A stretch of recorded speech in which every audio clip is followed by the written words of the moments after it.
په کندهار کې د حاصلو تولیدات ډیر سوي خو د بازار لپاره معیاري پروسس نه ترسره کیږي د کندهار د مالداري امیر ملا محمد حمید وایي تیر کال په دغه ولایت کې تر 50,000 کیلوګرام حاصل تولید سوی و خو سږ کال به دا شمېر تر 100,000 کیلوګرام هم واوړي خلکو ډېر شیانو ته هڅه کړې ده او په دې بخش پوه سوي د مالداري په دې بخش پوه سوي دي او زموږ غوښتنه د خلکو دا اقتصاد په دې بخش کې بیا دا بې سرمایې کار دی او دا ساتل یې ډېر اسانه دي د مچیو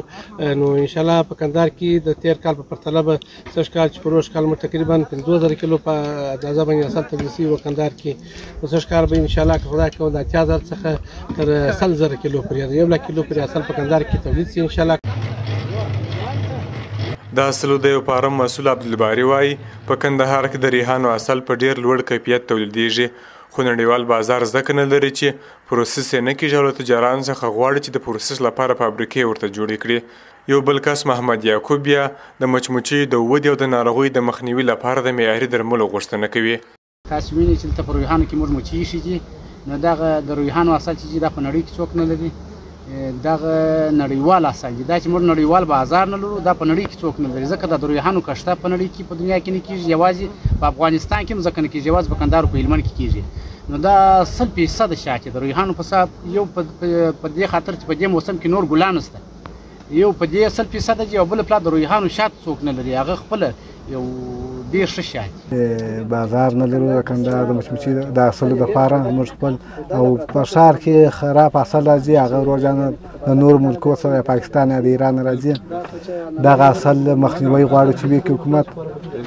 او زموږ سره حکومت کومک وکړي او په دغه کې چې وروره جانه د زموږ حاصلو ته بازار پیدا کړي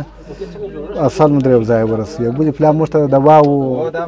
یو شی را پیدا کړي چې په دغه حکومت موږ سره په دغه برخه کې کومک وکړي د کندهار ولایت د مالداري امریت ډاکټر آغا صاحب وایي چې اصل د انسانانو د هرې ناروغۍ لپاره اغېزناک درمل دي او په ځانګړي ډول د هضمي جسماني عصبي او جنسي سیستمونو لپاره مهم رول لري چې یو خوږه ماده ده چې د حشراتو یو طبیعي محصول دی چې د شاتو مچۍ په واسطه باندې د ګلانو د مختلفو شیره راټولیږي او د جنس حاصل تولیدیږي ګټې په دې کې ویټامینونه منرالونه او انټي بیوټیک ډېر شته او دا د ټول لپاره ګټه کوي که سپین ږیری دی که ځوان دی که مثلا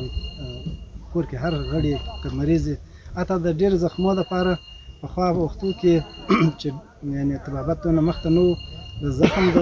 جوړېدو لپاره د حاصل څخه استفاده کوي په کندهار کې تر ټولو مهم حاصل د ریحانو دی چې ښه کیفیت لري او 1 کیلو په شاوخوا 1000 افغانۍ خرڅیږي د دې سره د بیرې حاصل هم په کندهار کې مشهور دی خو د ریحانو په ډول کیفیت نه لري